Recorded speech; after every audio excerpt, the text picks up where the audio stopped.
వత్సరం వినూత్న వత్సరం నూత్న వత్సరం వినూత్న వత్సరం. హల్లెలూయా, praise the lord. బాగున్నారా? మరొకసారి దేవుని కృపను బట్టి మీ ముందు ఇలా నిలబడి దేవుడి వాక్యాన్ని మీ అందరితో పంచుకునే అవకాశం దేవుడు నాకు కల్పించిన విధానాన్ని బట్టి దేవాదేవునికి వందనాలు చెల్లిస్తున్నాను. మొట్టమొదటిగా I wish you a happy new year. సంతోషంగా ఉన్నారా? అదేమిటండి, న్యూ ఇయర్ అయితే వచ్చింది కానీ మా జీవితంలో న్యూ ఇయర్ లేదు. న్యూ ఇయర్ అయితే వచ్చింది కానీ మా కుటుంబంలో ఉన్న శోధనలు ఏమీ పోలేదు. న్యూ ఇయర్ అయితే వచ్చింది కానీ నా భర్త ఇంకా తాగుడు మానలేదు అనేవారిగా ఉన్నారా? ఓకే, దేవుడు వాక్యంలోనికి వెళ్దాం.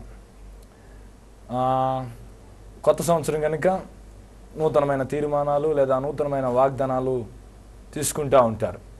అయితే 2012 అనేటప్పటికి చాలామంది న్యూ ఇయర్ వచ్చేసింది, 2012 డిసెంబర్ 21 యుగాంతం, ఇంకా జీవితాలు అయిపోయినాయి కాబట్టి ఎవరికి నచ్చినట్టు వాడు జీవించవచ్చు, ఇంక ఎలాగో జీవితం క్లోజ్ అయిపోతుందని. సరే, 2012 డిసెంబర్ 21 యుగాంతమా అన్న విషయాన్ని నేను పక్కన పెడితే అంతటికన్నా ముందుగా తెలుసుకోవాల్సిన విషయాలు కొన్ని ఉన్నాయి. ఏమిటంటే, రాబోయే రోజులన్నీ కూడా బ్యాడ్ డేసే కానీ గుడ్ డేస్ ఏమీ లేవు. చూడండి, 2011 డిసెంబర్ 31 నైట్ 2012లోకి ఎంటర్ అయ్యేటప్పుడు ఎలా ఎంటర్ అవుతున్నారు అందరూ? లోకం చూసినట్లయితే happy new year, happy new year అని చెప్పి పబ్బుల్లో, డిస్కోటెక్కుల్లో ఇష్టానుసారంగా శరీరాన్ని మలినం చేసుకుంటూ, త్రాగుతూ, ఎంజాయ్ చేస్తూ హ్యాపీ న్యూ ఇయర్ అంటున్నారు. వాస్తవానికి 2012 హ్యాపీ న్యూ ఇయరేనా అని ఒకసారి ఆలోచిద్దాం. నేను చూసాను ఒక న్యూస్ ఛానల్లో, ఏమిటంటే 31 నైట్ గత 2 రోజుల క్రితం రాత్రి 12 గంటలకి చాలామంది యవనస్తులు మహానగరంలో 31 నైట్ సెలబ్రేషన్ చేసుకుంటూ happy new year, happy new year, happy new year అంటూ వాళ్ళు డ్రింక్ చేసి అతివేగంతో ప్రయాణం చేసి 7 మంది మృతి చెందారు. నేను ఇంతకీ మాట చెప్తున్నానో తెలుసా? వాళ్ళందరూ హ్యాపీ న్యూ ఇయర్ చెప్పారు అందరికీ, అయితే వాళ్ళకి అది డెత్ ఇయర్ అయింది. ప్రియ సహోదరుడా, ఎలా నువ్వు న్యూ ఇయర్ జరుపుకుంటున్నావు? తాగుతూ, తిరుగుతూ, ఎంజాయ్ చేస్తూ, ఏదో న్యూ ఇయర్ వచ్చిందిలే, నా జీవితం ఇలాగే ఉంటుంది అనేలా నువ్వు జరుపుకుంటున్నావా? ఒకసారి నువ్వు ఆలోచించాలి. చూడండి, రోజు రోజుకి చెడు పెరుగుతుందే తప్ప చెడు తగ్గటం లేదు. రోజు రోజుకి మానవుడు తన జీవితంలో ఇష్టానుసారంగా బ్రతుకుతున్నాడే కానీ దేవుని కొరకు బ్రతకాలని దేవుడు ప్రణాళికలు ఏమిటో ఎవరు తెలుసుకోవటం లేదు. కాబట్టి రాబోయే రోజులు ఏవి కూడా మంచివిగా ఉంటాయని నేనైతే అనుకోవటం లేదు. అయితే there is one good news, ఒక మంచి వార్త ఉంది. అదేంటో నేను చెప్తాను. సరే, నేను మీ ముందు కొన్ని ఉంచాలనుకుంటున్నాను. ఏమిటంటే, 2011 సంవత్సరం అయ్యాక 2012 ఎంటర్ అయ్యాక చాలామంది కొన్ని విశేషాలు తెలియజేశారు. ఏమిటంటే, ప్రపంచంలో 284 దేశాలు ఉన్నాయి. అయితే వాటిలో 194 దేశాలు 194 కంట్రీస్ ఏమో నమ్ముతున్నాయంటే రాబోయే రోజులు ప్రపంచానికి మంచివి కావు, రాబోయే రోజులన్నీ కూడా ప్రపంచానికి ముప్పే తప్ప మంచి ఎక్కడా కూడా లేదు అని తెలియజేసింది 194 దేశాలు. అదేవిధంగా మరికొందరు ఏమంటున్నారంటే, ఈ భూమి మీద ఆస్ట్రాయిడ్స్ వచ్చేస్తున్నాయి కనుక అవన్నీ పడాక భూమి నాశనం అయిపోతుంది అని చెప్పి సైంటిఫిక్గా కొంతమంది మాట్లాడుతున్నారు. కొంతమంది ఏం చెప్తున్నారంటే, రాబోయే రోజులు చూస్తే వాటర్ ప్రాబ్లం, నీరు కరువైపోతుంది కాబట్టి రాబోయే రోజుల్లో నీరు దొరకడం కూడా కష్టమే అని చెప్పి కొంతమంది చెప్తున్నారు.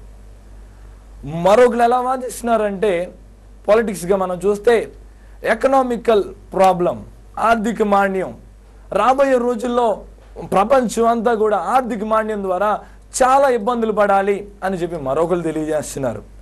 ఇలా చూస్తుంటే అన్ని బ్యాడ్ న్యూసెస్ ఎదురవుతున్నాయి, కానీ గుడ్ న్యూసెస్ అయితే ఏమీ లేవు.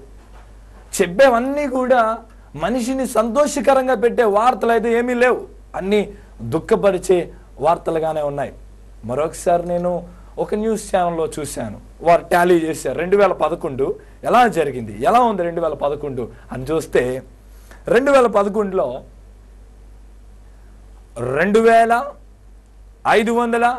2522 హత్యలు జరిగినట్టుగా లెక్కలు కట్టారు. తర్వాత 1793 దొంగతనాలు జరిగినట్టుగా లెక్కలు కట్టారు. 1514 కిడ్నాపులు జరిగినట్టుగా లెక్కలు కట్టారు. 1291 అత్యాచారాలు జరిగినట్టుగా లెక్కలు కట్టారు. ఇవన్నీ లెక్కలు కట్టి ఏమన్నారో తెలుసా? ఇయర్కి పెరుగుతున్నాయే కానీ ఇయర్కి తగ్గటం లేదని తెలియజేశారు.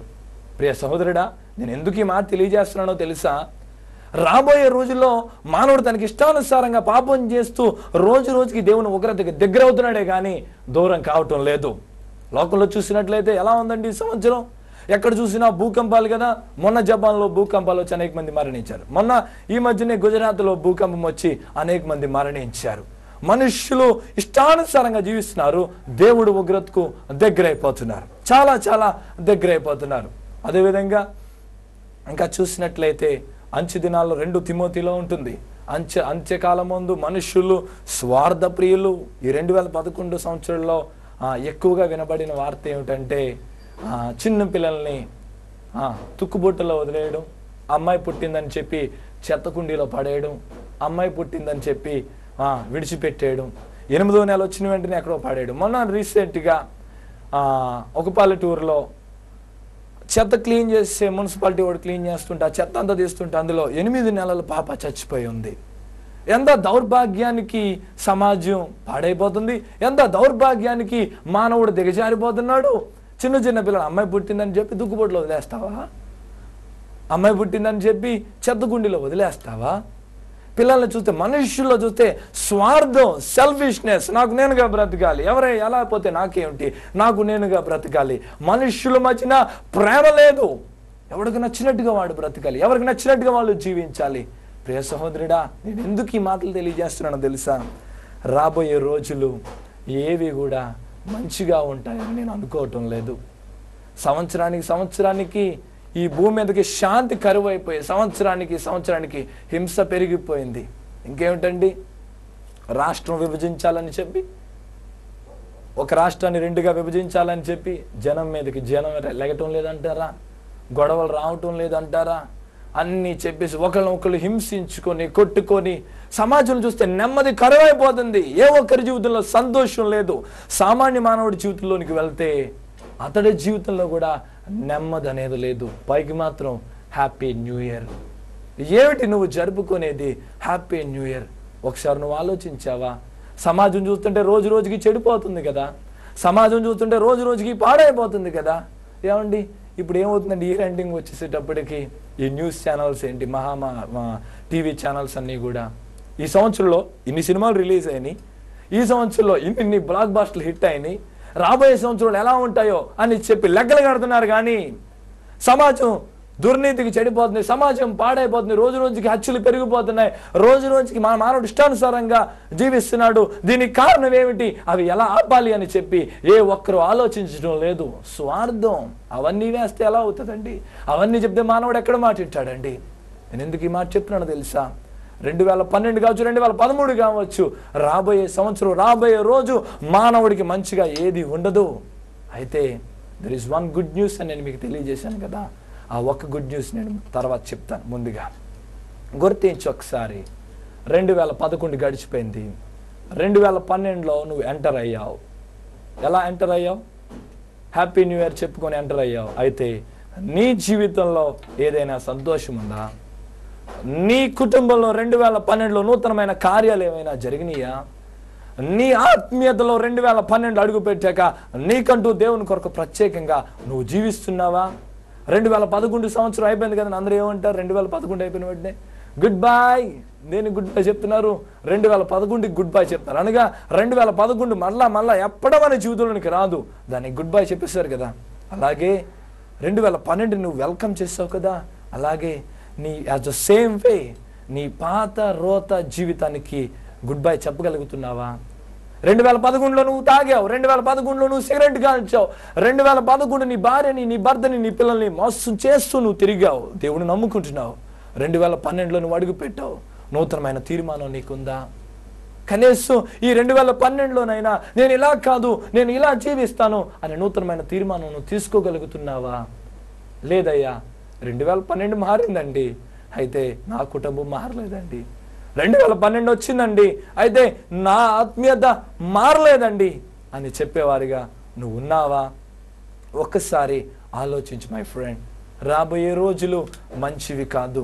2011లో ఎన్ని భూకంపాలు వచ్చినాయో, ఎంతమంది చనిపోయారో, ఎంతమంది ఆత్మహత్యలు చేసుకున్నారో, ఎంతమంది ప్రేమికులు ఆ ప్రేమ నిజం అనుకొని చెప్పి ఇతరులను చంపి వారు హత్య చేసుకున్నారు. చూశారు కదా ఎన్ని భయంకరాలు 2011 సంవత్సరంలో జరిగినాయో మీరు చూశారు కదా. రాబోయింది వచ్చింది 2012. ఈ సంవత్సరం కూడా ఎలా ఉంటుందని నువ్వు ఎక్స్పెక్ట్ చేస్తున్నావు? ఒక అడుగు పెరుగుతుందే తప్ప ఒక అడుగు దిగటం లేదు మై ఫ్రెండ్. ఈ 2012 నీకు లాభకరంగా, ఈ 2012 నీకు దీవెనకరముగా, ఈ 2012 నీకు ఆశీర్వాదకరముగా ఉండాలి అంటే నేను చెప్తున్నాను. ఒక చిన్న మాట చూడండి. యోహాను సువార్త 3వ అధ్యాయం 16వ వచనం. దేవుడు లోకమును ఎంతో ప్రేమించెను, కాగా ఆయన తన అద్వితీయ కుమారుడిగా పుట్టిన వానియందు విశ్వసించు ప్రతి వాడును నశింపక నిత్య జీవం పొందినట్లు ఆయనను అనుగ్రహించెను. ఒకే ఒక గుడ్ న్యూస్ ఉంది. రాబోయే రోజులన్నీ బ్యాడ్ డేసే, అయితే వన్ గుడ్ న్యూస్, అదే చెప్తున్నాను వినండి. ఏ వ్యక్తి అయితే యేసు క్రీస్తును తన హృదయంలో కలిగి ఉంటాడో ఆ వ్యక్తిగా నిజమైన హ్యాపీ న్యూ ఇయర్. దేవునికి స్తోత్రం చెల్లించండి. నీ హృదయంలో కనుక నువ్వు యేసుని కలిగి ఉంటే ఈ 2012 నీకు హ్యాపీ న్యూ ఇయరే. నీ హృదయంలో నువ్వు క్రీస్తుని కలిగి ఉంటే ఈ 2012 అంతా నీకు సంతోషకరమే. క్రీస్తుని కలిగి ఉండడం అంటేనండి ఎలా కలిగి ఉంటారు? 4 ఏళ్ళకి 4 ఉంగరాలు పెట్టేయడం, మెడలో సిరువులు వేసుకోవడం, ఇంటికి ఫోటోలు అతికించడం, అది కాదు నువ్వు క్రీస్తుని కలిగి ఉండడం అంటే. క్రీస్తుని కలిగి ఉండడం అంటే నీ గుండె చీల్చి చూస్తే కనబడాలి యేసయ్య ప్రేమ నీలో. నీ హృదయం చీల్చి చూస్తే కనబడాలి యేసు నీ హృదయంలో. క్రీస్తుని కలిగి ఉన్నావా? క్రీస్తుని తెలుసుకున్నావు, మంచిదే. ఆ క్రీస్తుని నీ హృదయంలో కలిగి ఉన్నావా? ఎవరిని కలిగి ఉన్నావు నీ హృదయంలో? ఉన్నారండి నా హృదయంలో. చీల్చి చూస్తే లోపల ఒక బాటిల్ కనబడుతుంది, చీల్చి చూస్తే చక్కని సీరియల్స్ ఉన్నాయండి నా హృదయంలో. అక్రమాలు, వ్యర్థమైన వాటి కొరకు ప్రయాసపడే ఆలోచనలన్నీ నా హృదయంలో ఉన్నాయండి అనేవారుగా నువ్వు ఉన్నావేమో. అయితే ఇది నీకు మేలుకరమైన సంవత్సరం కాదు. నీకు మేలుకరమైన సంవత్సరంగా ఉండాలంటే వన్ గుడ్ న్యూస్, అదే నువ్వు క్రీస్తుని కలిగి ఉండాలి. ఎందుకో తెలుసా? నశించిన దానిని వెదికి రక్షించడానికి యేసు క్రీస్తు ఈ లోకానికి వచ్చాడు. ఆయన నువ్వు కలిగి ఉన్నావా? ఆయన నీ హృదయంలో ఉన్నాడా? నీ కుటుంబంలో ఆయన ఉన్నాడా?